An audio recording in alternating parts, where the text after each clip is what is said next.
Hi, welcome to our channel of IGNOU audiobooks. Indira Gandhi National Open University, School of Education, SOE, Diploma, Postgraduate Diploma Programs, Postgraduate Diploma in Pre-Primary Education, PGDPPED, MES081 Introduction to Preschool Education Block 1 Theoretical Basis of Preschool Education Unit 1 Introduction to Education with special reference to Preschool Education 1.1 Introduction. The word education has a very wide connotation.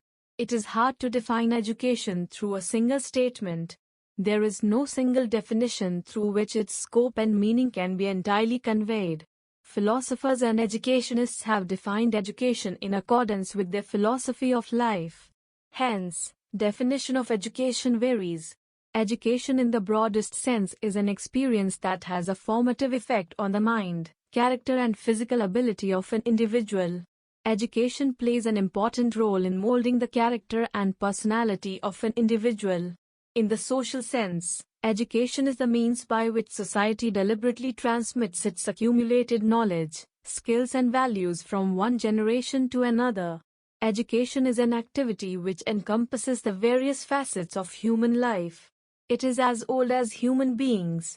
It illuminates the mind, enables us to think rationally and realize our innate abilities. In this unit we shall introduce you to the general concept of education and thereafter to the concept of early childhood care and education, ECCE. 1.2 Objectives. After studying this unit, you should be able to discuss the meaning and nature of education, describe the scope of education, explain the nature of early childhood education, describe the goals of early childhood care and education. 1.3 Meaning of education. Etymologically, the term education emerged from two Latin words, educare and educare. Educare means to nourish, to bring up.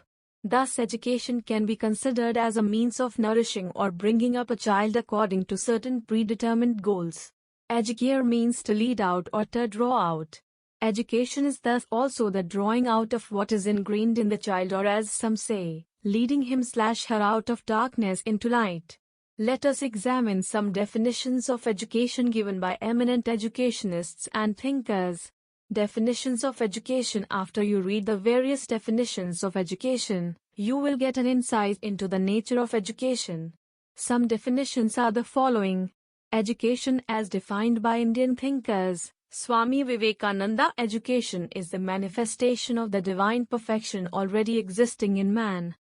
Sri Aurobindo. Education is that which will offer the tools whereby one can lead a divine life, for the country, for oneself and for others. His approach to integral education is a unique concept, encompassing education of the body, mind and spirit in an integrated manner.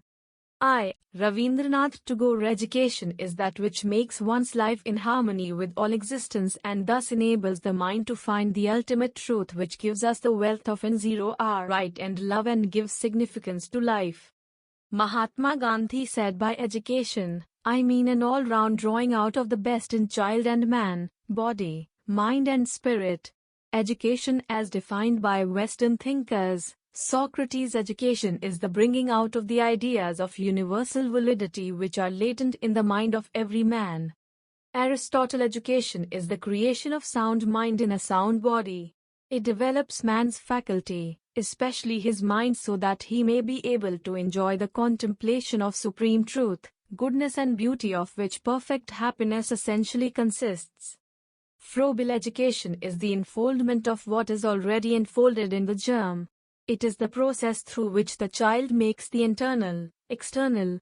Rousseau. Education means natural development of organs and powers of the child from within. Albert Einstein. Education is what remains after one has forgotten what one has learnt in school. 1.3.1 Broader and narrower meaning of education. Education has a broader as well as a narrower meaning. Broader meaning of education. In its broader sense, education is a lifelong process. It starts with the conception and ends with death, i.e., continues from womb to tomb. An individual goes on increasing his knowledge as he learns through experiences and his/her interactions with the environment. Bhatia, 1983. The concept of education has changed over the years. Initially, education was thought to be the means to acquire information. But now, the concept of education has undergone drastic transformation. It is no longer the means to acquire mere information, but is a way to understand self and others, develop healthy habits, attitudes, interests and aptitudes, and thus one's personality. Broadly viewed, education and life are inseparable. It is preparation for life through life experiences. It includes experiences gained through the various formal and informal agencies of education. We learn from home, school, community, religious institutions, media, travel, i.e., through our physical and social environments. Narrower meaning of education. Education, in the narrower sense, means conscious, deliberate and well-planned process to modify the behavior of the educand, learner, in desirable and socially approved channels and to bring about in the educand specific knowledge and skills. This type of education is imparted in schools, colleges and universities. The narrower meaning of education includes the following. It is a deliberate, conscious and systematic influence exerted by the more experienced person on the less experienced person. It is imparted in well-structured institutions like schools and colleges. It is limited to well-defined curriculum. Education is intentional. Education is planned. Education is synonymous with instruction. 1.3.2 Nature of education. Education is a multifaceted activity which influences all aspects of human existence. The nature of education can be summarized as follows. Education is a process. Education may be considered as a lifelong process. It begins at birth and continues throughout life. The child learns through his experience when he comes into contact with different social institutions, persons, places and things.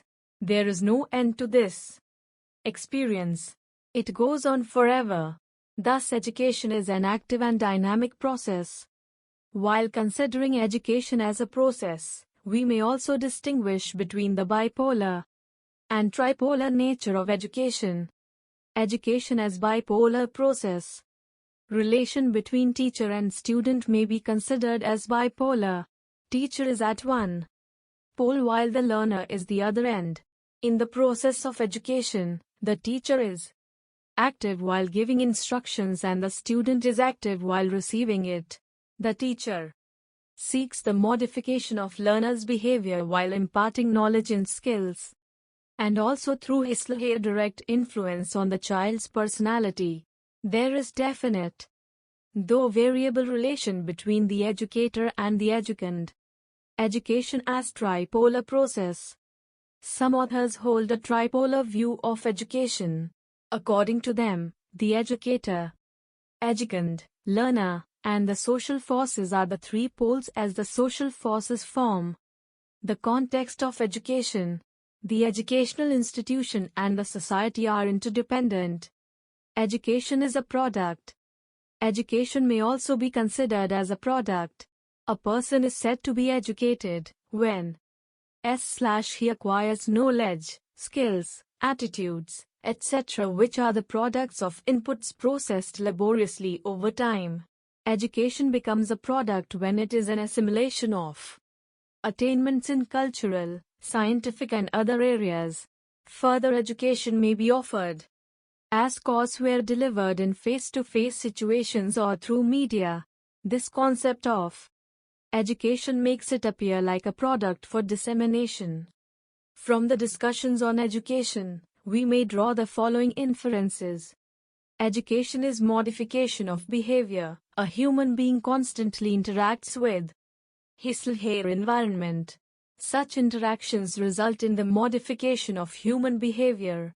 Education may thus be described as modification of human behavior. The environment has physical as well as social components. The latter includes parents and other family members, peers, community, teachers and others. The interaction with the environment leads to modification of our behavior.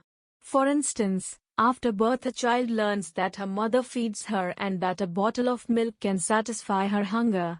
Education is development. Education is the development of the native endowments and inherent potentialities of the individual. The whole process of development, which is caused by learning from experience, is called education. Education is direction. A child is born with the natural tendencies, impulses, urges and drives. These natural impulses, if left unchecked and uncontrolled, would lead to a barbarian way of life. Life becomes systematic, purposeful and principled only when these instincts are controlled and moderated. It is education which leads to the refinement of the primitive impulses of the child. Education is guidance. Education is the art and science of guiding the educand to attain maturity, to live harmoniously with the socio-cultural and physical surroundings by experienced adults. Education is adjustment. Education is a process of adjustment in which the learner makes a continuous effort to modify his or her behavior so as to cope up with the challenges of the physical and social environment. Education is a social science. Education is a social concept, socially based. 1.3.3 Scope of education. Education is a holistic process and continues through our life. Our day-to-day experiences educate us. It encompasses all the aspects of human life. An educated person has the ability to face challenges and make right decisions. The scope of education is hard to delimit and define. However, we may describe it in terms of the main functions, some of which are the following. Provides training in citizenship. Education makes us responsible citizens, and there is no denying the fact that an educated person is a better citizen. We get to know our history and culture through education and also learn the values necessary for citizenship. It enables us to understand our duties as a citizen, and in a democratic country like India, it helps in developing values essential for a democracy. Facilitates social development. Education assures social, cultural, scientific and economic development. It makes people healthier and enhances productivity as people acquire new skills and abilities through education. Opens new avenues of knowledge. Education opens new avenues of knowledge. It broadens our outlook and expands our knowledge horizon. Spreads awareness. Education spreads awareness. It enables us to differentiate between right and wrong. For example, awareness of duties, rights, etc. emerges through education. Helps in decision making. Decision making is an integral part of our life. We have to take decisions throughout our lives, and sometimes decision making can be a challenging process. Education enables us to explore and compare alternatives and make informed choices. Enhances confidence. Education improves our confidence to face the world. It fosters a positive outlook and allows us to believe in ourselves. Self-belief is one of the most desirable traits in human beings, and education enables us to be self-reliant. You may add to this list many more benefits of education. 1.4 Preschool education. We have discussed the concept of education in the previous section. Education is imparted at various levels: pre-primary, primary, secondary and tertiary, higher education. We shall discuss only pre-primary education. In this section, we shall first present the historical perspective of preschool education by presenting first the views/contributions of some Western educationists. More than 2000 years ago, Plato stressed the benefits of education for the young child. Comenius, the 17th century Czech educator and writer, put forward the idea of parent education in his school at the mother's knee, which means that education of an infant should take place at home with the support of his/her mother. Robert Owen, a Scottish philanthropist, founded infant schools in Scotland during the early part of 18th century, which was an early example of community schooling. Rousseau emphasized that a child's education should take place in the lap of nature. In the latter part of 19th century, Froebel, the renowned German educationist, put forward the idea of kindergarten, which aimed at development of children through play activities. Kindergarten may be considered as the forerunners of the modern preschools. The first nursery school was established in London in 1909 by two sisters, Margaret Macmillan and Rachel Macmillan, for taking care of neglected children of poor parents. In the early part of 20th century, Maria Montessori, an Italian physician, started a preschool in Italy named Casa dei Bambini, which means house of children. In such schools, children were encouraged to use various materials for developing their motor and mental skills. Early childhood education in India. The earliest documentary evidence of preschools in India dates back only to 19th century. Dr. Maria Montessori came to India in 1940 and started a number of Montessori schools in big cities in India. She also trained a number of teachers in the Montessori system of teaching. The pioneers of preschool movement in India were Gijubhai Badheka and Tarabai Modak, who under the influence of Dr. Montessori established preschool centers in Gujarat.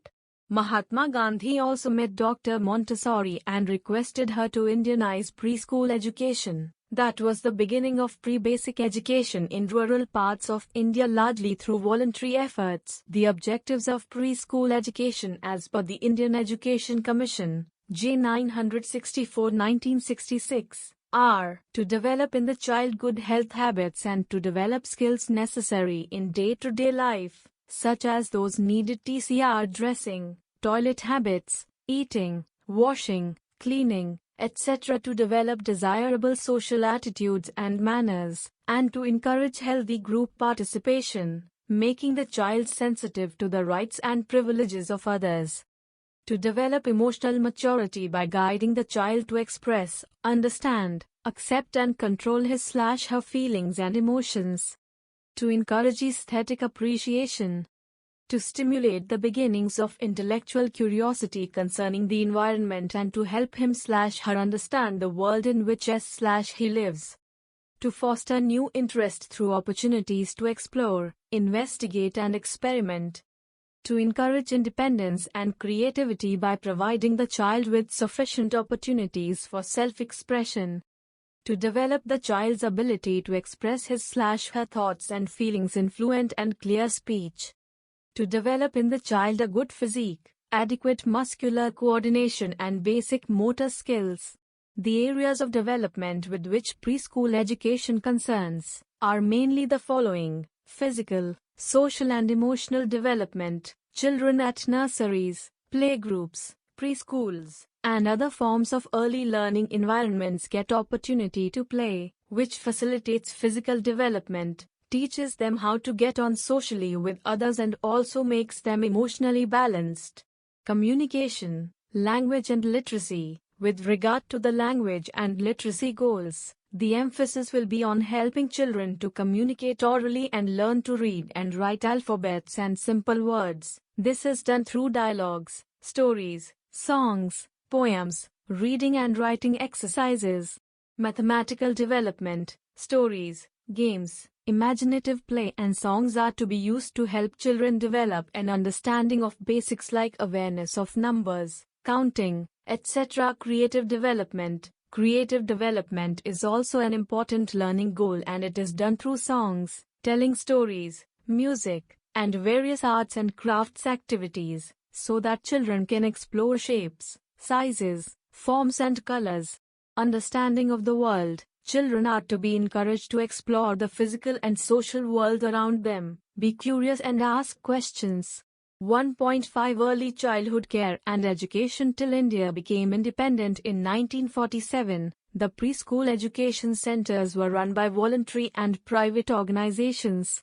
It was later realized that rather than centers that provide only education, the need is to establish centers that provide for holistic development of children and also provide custodial care for children of working mothers. Hence, the world over there was a shift from preschools towards early childhood care and education, ECCE. In India, the first government initiative in this area was setting up of a Central Social Welfare Board in 1953, which started a grant-in-aid scheme for voluntary agencies. Since then, efforts for integrating services related to health, nutrition and education gained momentum. India has launched several initiatives In this area, the prominent among them are the Reproductive Child Health (RCH) scheme under the Department of Health and Family Welfare and the Integrated Child Development Services (ICDS) under the Department of Women and Child Development, now the Ministry of Women and Child Development. But in many countries including India, preschools are growing in number as many children require the educational component since their families provide them with nutritious food and health-related provisions. Hence, preschools provide the ideal environment for cognitive, physical and social development through opportunities and facilities for playing and socializing. Many parents, especially those who are well-to-do, desire that their children develop readiness for school followed by admission in good schools and good performance in school. Hence they seek mainly the educational component rather than holistic EK provisions for their preschool-age children. With the growing middle class, there is a rapid growth, rather mushrooming of preschools in urban and even in other areas. EK basically aims to provide care and education to children from birth till 6 years of age. It aims to build the foundation of healthy individuals and society. The educational system of a country, therefore, rests on it. Sociologists, educationists, doctors, psychologists, and even religious leaders of the early 20th century emphasized the importance of the child's first few years and its impact on the evolution of his/her personality. They advocated that during these formative years, the child's mind should be suitably developed and priority should be given to his/her physical well-being. It is in this context that India has implemented a fairly large number of international commitments by making constitutional provisions, taking legislative measures, making policy framework and some major public and voluntary initiatives for children below 8 years age and which over a period of time have yielded some really gainful results. Among such initiatives taken by the state, a significant one is the EK. Care is needed even before the child's birth. Hence, EK includes parental education, prenatal and postnatal care. The nature of EK is mainly informal as children are provided with care and education in an informal manner and parents of child to be born and those newly born are provided with education for caring for the child. In a broader sense, EK can be divided into 4 stages. 1. Pre-natal education, from conception to birth. 2. Post-natal education, from birth to 2.5 years. 3. Pre-nursery education, from 2.5 to 4 years. 4. Pre-primary education, from 4 to 5 to 6 years. EK at first 2 stages. The first 2 stages are very crucial for healthy growth and development of a child. The foundation of healthy life is laid in these 2 stages. This is the period when education is needed more for the mother than the child. In view of the importance of health of both the mother and the child, nutritious and balanced diet is important for them. Early childhood care and education at the last 2 stages. At these stages the child starts experiencing his/her environment and takes the first steps towards independence from earlier total dependence. For the first time, he moves out of the protected environment of the home and attends an EK center or pre-primary school. The task of functionaries of EK and teachers of preschool is to promote regular habits of personal hygiene, provide nutritious food, education, look after health, etc. At these stages efforts are made to develop habits of self-discipline. The child is also given elementary training in readiness for 3 rupees, reading, writing and arithmetic. Unlike in EK centers in pre-primary schools, mainly education is provided. We thus see that along with health and nutrition, education for young children is also equally important.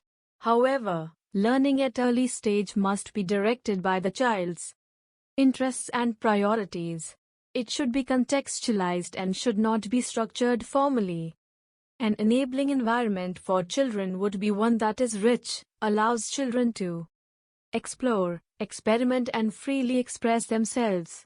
It should be embedded in social relations that give a sense of warmth, security and trust. Playing, music, art and other activities using local materials along with opportunities for speaking, listening and expressing themselves, and informal interaction, are essential components of early childhood education, ECE. On the whole, education at this stage is to be wholly informal. 1.5.1 Significance of ECE. The progress and prosperity of a nation depend on the wholesome growth and development of its children. Healthy children are the assets of a society and their care. And education should be considered as an investment for a progressive nation. Hence, for proper growth and development of children, care and education are essential. Between 0 to 6 years, though, under ECE program we include children in the age group of 0 to 6 years, it is a fact that care begins even before the birth of a child. Gandhi ji had said that the real education begins from conception as the mother begins to take the responsibilities of the child. If a mother is correctly instructed, prepared for the coming responsibility, then that will lead to care for the child as well. ECE of good quality helps children in their total development. It provides care and the educational component. It helps in all-round development. It facilitates physical and psychomotor development with better eye-hand coordination, nurtures cognitive abilities and social skills that are needed for adjusting with other children, sharing cooperation, taking turns etc. and developing language skills needed for listening and speaking. With such a head start, a child with ECE develops school readiness and adjusts better with the demands of the primary school. Research suggests that children with preschool experience have better school readiness than children who enter school directly in class I. ECE is thus of immense significance for universalization of elementary education. ECE is linked both directly and indirectly to universalization of elementary education. Directly, it helps to prepare the young child for school.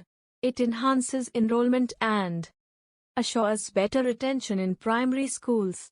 Indirectly, yet powerfully, ECE, particularly for infants in the age group of 0 to 3 years, provide custodial care to children and thus can enable girls engaged in taking care of younger siblings at home to attend school and mothers to be at the place of their work.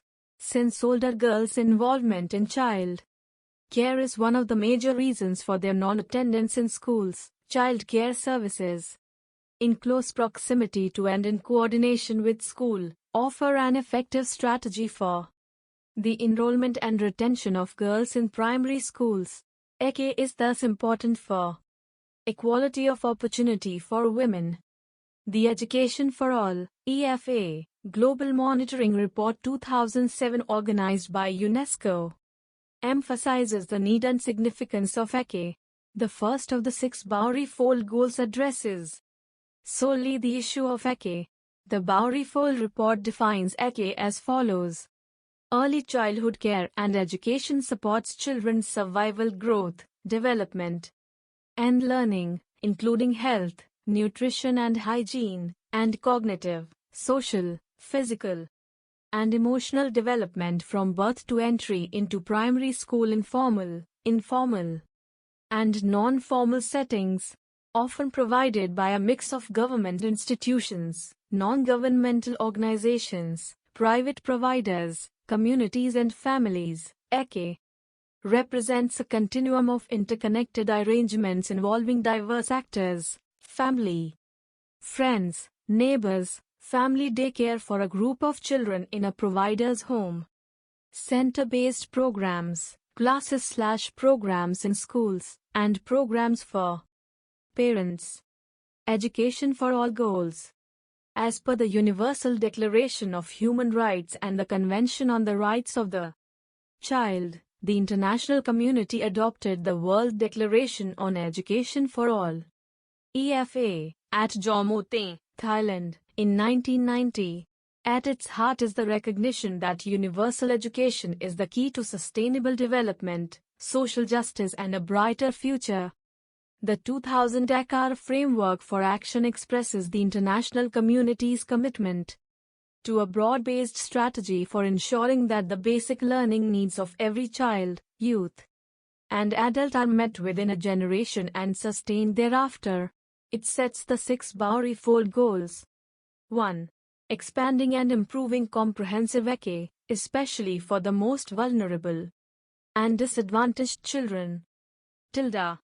2. Ensuring that by 2015 all children, particularly girls, children in difficult circumstances, and those belonging to ethnic minorities, have access to and complete free and compulsory primary education of good quality. 3. Ensuring that the learning needs of all young people and adults are met through equitable access to appropriate learning and life skills programs. 4. Achieving a 50% improvement in levels of adult literacy by 2015, especially for women, and equitable access to basic and continuing education for all adults. 5. Eliminating gender disparities in primary and secondary education by 2005, and achieving gender equality in education by 2015, with a focus on ensuring girls' full and equal access to and achievement in basic education of good quality. 6. Improving all aspects of the quality of education and ensuring excellence so that recognized and measurable learning outcomes are achieved by all, especially in literacy, numeracy and essential life skills. 1.5.2 Objectives of EK. The EK program is basically a need-based program. Hence the focus is on the individual child's needs, growth and development. The broad objectives of this program are Bhatia, Biswas, and Siddiqui, 2002. To develop in the child healthy physique, muscular coordination and basic motor skills. To develop in the child good health habits and to build basic skills necessary for personal adjustment, such as dressing, eating, washing, cleaning, etc. To develop desirable social attitudes and manners, to encourage healthy group participation and to make the child sensitive to the rights and privileges of others. To develop emotional maturity by guiding the child to express, understand, accept, and control his feelings and emotions. To encourage aesthetic appreciation, to stimulate intellectual curiosity and to help him/her understand the world in which he lives and to foster new interest by giving opportunities to explore, investigate and experiment. To encourage independence and creativity by providing the child with sufficient opportunities for self-expression. To develop the child's ability to express his/her thoughts and feelings. EK activities at Anganwadiyas. Provision of supplementary nutrition to children, health checkup by health functionaries and immunization, providing nutrition and health education to mothers, developing in children readiness for primary schools, learning activities like storytelling, poem recitals, singing, color and shape recognition, group games, forming good habits like washing hands, sharing things, etc. 1.6 National Goals and EK. The national goals as in the Constitution of India are stated as: We, the people of India, having solemnly resolved to constitute India into a sovereign socialist secular democratic republic and to secure to all its citizens justice, social, economic and political, liberty of thought, expression, belief, faith and worship, equality of status and of opportunity, and to promote among them all fraternity, assuring the dignity of the individual and the unity and integrity of the nation. The national goal of securing equal opportunity for all citizens implies right of children as young as those in their early childhood for receiving care and education, and the Government of India tries to fulfill it through the constitutional provision for AK 1.6.1 constitutional provisions. Initially, the Indian Constitution was committed to provision of free and compulsory education for children up to 14 years of age. However, the subsequent 86th Amendment to the Constitution in 2001 divided the span of 0 to 14 years into two clear categories to cover their interests under separate articles in the Constitution. Article 21A has been introduced, which makes elementary education for 6 to 14 years old children as fundamental right. This is being implemented from 2010. AK has been included as a constitutional provision but not as a fundamental right of every child through Article 45, which reads as the state shall endeavour to provide AK for all children until they complete the age of 6 years. The Right to Education Bill, 2009 has been passed in the Parliament to enforce education as a fundamental right for the age group 6 to 14 years. Even though the bill does not mention AK, it is hoped that the government and other organizations will realize the importance of a strong foundation in the form of AK before a child enters primary school. We shall discuss it in details in a subsequent section. 1.6. 2. AK and Education Commissions in India. Even though initially the Constitution did not clearly state the lower age limit for providing free and compulsory education, the importance of EK has been actively discussed by educationists and policy makers. The various education commissions and committees set up by the Government of India have advocated the need of EK. The recommendations of the commissions are given below. Secondary Education Commission, 1952-53. The Secondary Education Commission recommended nursery schools for the age group 3 to 6 years. The Commission observed, at the pre-primary stage, nursery schools of various types exist in some states but on a very small scale. At this stage, the child is introduced to the joy of learning through companionship and recreational activities. And he is slowly guided in proper habits of life, cleanliness and healthy modes of living, as well as in the cultivation of social habits necessary later for a community life. In several states there are a few nursery schools run by private organizations or by missions. Indian Education Commission, 1964-66. The Indian Education Commission also emphasized the need of pre-primary education. Its recommendations include establishment of state-level centers for the development of pre-primary education in the State Institute of Education. The role of the state should be to maintain such centers at the state and district levels, train pre-primary teachers, conduct research, assist in the preparation of materials and literature needed for pre-primary education, and provide supervision and guidance to pre-primary schools and training institutions. Experimentation should be done to develop less costly methods for expanding pre-primary education.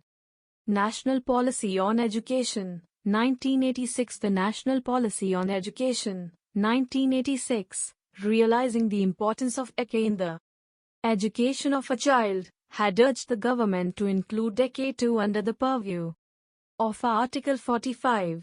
The major recommendations are: the scope of the constitutional directive, Article 45, of providing, within a specified time frame, free and compulsory education for all children until they complete the age of 14 years, should be enlarged to include EK. Since EK is a cross-sector program, addressing the intersecting needs of children, women and girls, it should receive due attention in all dimensions and stages of education, such as women's education, education of scheduled castes and tribes, elementary education, vocational education, content and process, teacher training, higher education, etc.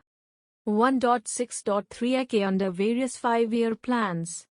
The well-being of young children has been an integral part of India's developmental planning since 1951, when India became a republic under the first five-year plan. FYP, the Central Social Welfare Board started grants in aid scheme for voluntary organizations, which were running centers for pre-primary education. In the second and third FIP, preschools continued to be within the purview of the voluntary and private sector.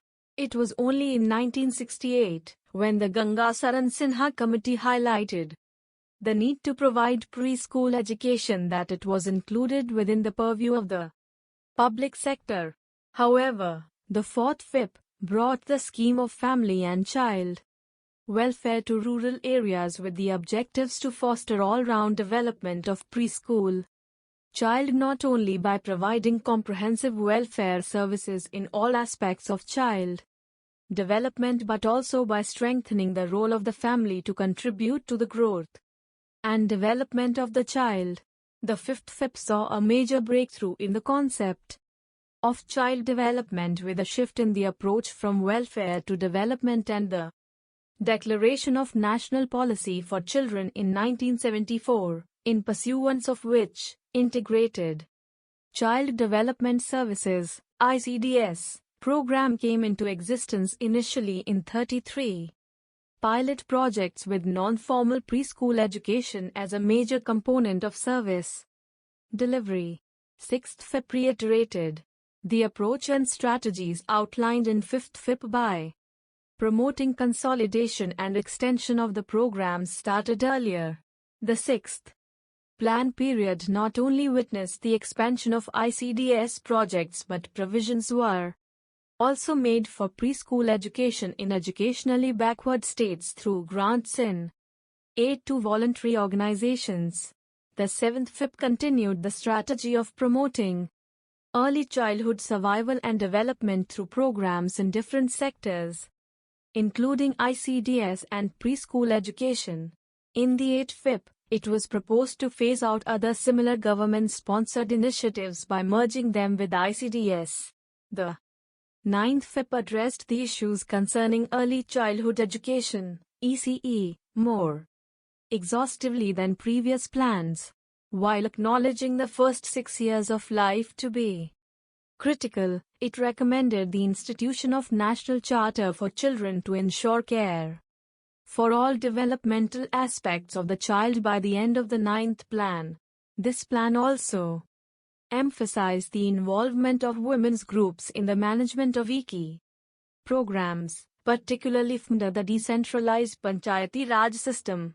The major initiatives suggested under the 10th FIP include strengthening the non-formal preschool education (PSE) component of ICDS by need-based training of Anganwadi workers, provision of learning material at Anganwadi centers, setting up of PSE centers in uncovered areas, and training of community leaders. As per the Working Group on Development of Children for the 11th Five-Year Plan, 2007 to 2012, a report taking cognizance of the importance of ECE as an important factor in promoting retention of children in primary schooling, this component was included in the design of the District Primary Education Program (DPEP).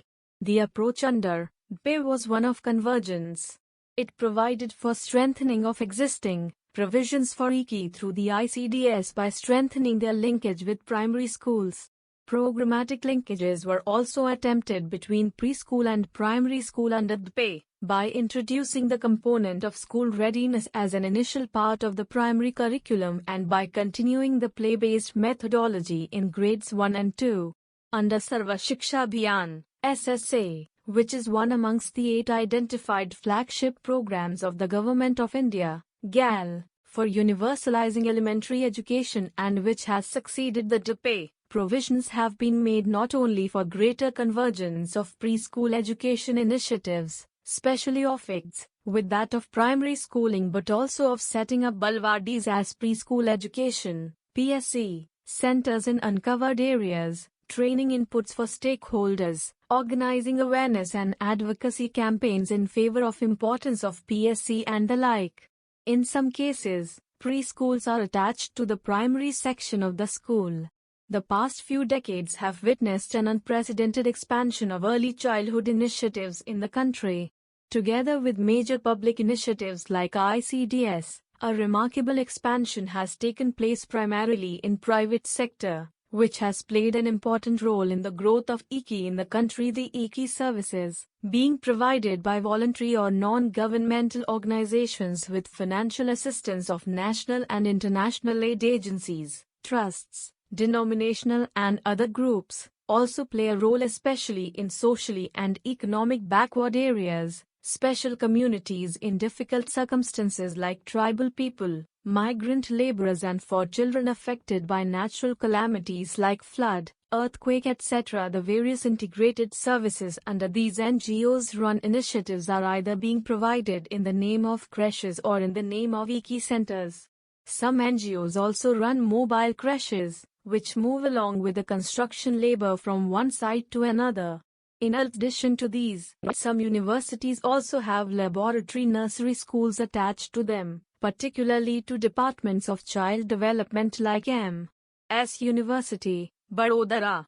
Various corporate groups like ICICI have also come forward by running preschools, which, over a period of time, have established themselves as fairly competitive with preschools being operated under private initiatives. As per the currently running 11th FIP, 2007 to 2012, as per estimate of technical group on population projections, preschool education services will have to be provided for 70 million children by the end of 2011, the near-end period of 11 5-year plan, and 73 million of children by 2016. Or the near-end period of 12 5-year plan. Though, in a country as diverse and large as India, with approximately 60 million children in the age group of 3 to 6 years, as per Census 2001, achieving universal access is not an easy task. However, the current and futuristic magnitude of uncovered children is a major challenge in the 11th 5-year plan. The report also says that the uncovered and unreached children of IGNOU are found in both rural and urban areas. In urban areas, they may be broadly identified as those living on pavements, unauthorized settlements, slums, construction sites, etc. In order to extend the benefits of IGNOU to such a large number of presently uncovered, unreached population of 3 to 6 years age children for the next 1 decade, it is urgently needed to come out with contextually suited, locally relevant innovative strategies and approaches, and also strengthening of resources required to fill this huge gap. In order to do so, setting of one IGNOU center for a group of about 25 children within accessible distance from the home of the child needs to be considered. 1.7 Right to Education and Preschool Education. The Right of Children to Free and Compulsory Education Act has come into force from April 1, 2010. The right to education will be accorded the same legal status as the right to life and liberty as provided by Article 21 of the Indian Constitution.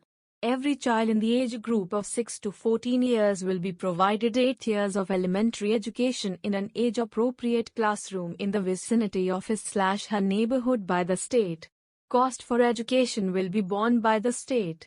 No child shall be denied admission for want of documents. No child shall be turned away if the admission cycle in the school is over, and no child shall be asked to take an admission test.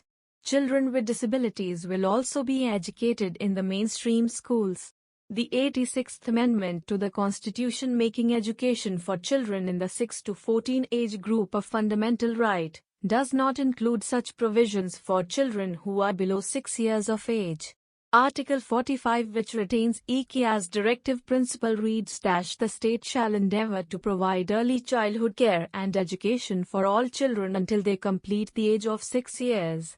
However, Article 21, together with Unnikrishnan judgment, that every child has the right to education up to age of 14 years, provides an opening that can be used to rekindle the debate and reverse the policies in place." Position paper on IGNOU, National Focus Group Report 2005. IGNOU has been kept outside the purview of the Right to Education Act 2009. However, it suggests to appropriate governments for providing preschool education, in Chapter L, Section 11, as follows. With a view to prepare children above the age of 3 years for elementary education and to provide early childhood care and education for all children until they complete the age of 6 years, the appropriate governments may make necessary arrangements for providing free preschool education for such children. Access to EK and IKI is a challenge. The total coverage of EK under ICDS in 0 to 6 age group is still near halfway mark, and that of preschool education is less than that.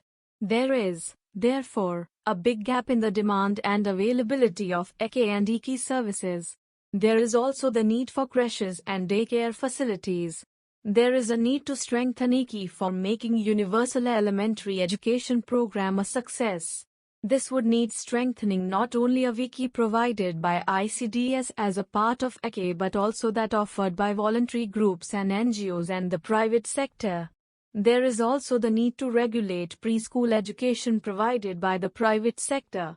Besides, training of ICDS functionaries and preschool teachers is important. Children with special needs are to be included in the EK programs and low children functionary ratio is required. There is a need to develop infrastructure facilities and resource for the EK, which has always been a responsibility of many authorities, as it includes various services to be provided by different sectors. States need to pay attention to IKI as it is an important area for child's overall well-being and human resource development in general. 1.8 Summary. Education is a multifaceted activity which influences all aspects of human existence. We have discussed various definitions of education, and we may say that it seeks holistic development of personality and continues throughout life. Preschool education started although a few centuries ago, but only in the 20th century it gained popularity in India. Till India became independent in 1947, preschool education centers were run by voluntary and private organizations. It was later realized that rather than centers that provide only education, the need is to provide for holistic development of children. Hence, the world over there was a shift from preschools towards EK. EK basically aims to provide care and education to children from birth till 6 years of age. It aims to build the foundation of healthy individuals and society. In India, the first government initiative in this area was setting up of a Central Social Welfare Board in 1953, which started a grant-in-aid scheme for voluntary agencies. Since then, integrating services for health, nutrition and education gained momentum. In view of the importance of EK, every FIP has been concerned about EK provisions, and the current 11 plan places special emphasis on it.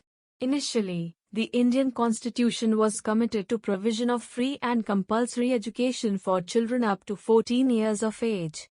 However, the 86th Amendment to the Constitution in 2001 divided the span of 0 to 14 years into two clear categories to cover their interests under separate articles in the Constitution. Article 21A has been introduced, which makes elementary education for 6 to 14 years old children as fundamental right. This is being implemented from 2010.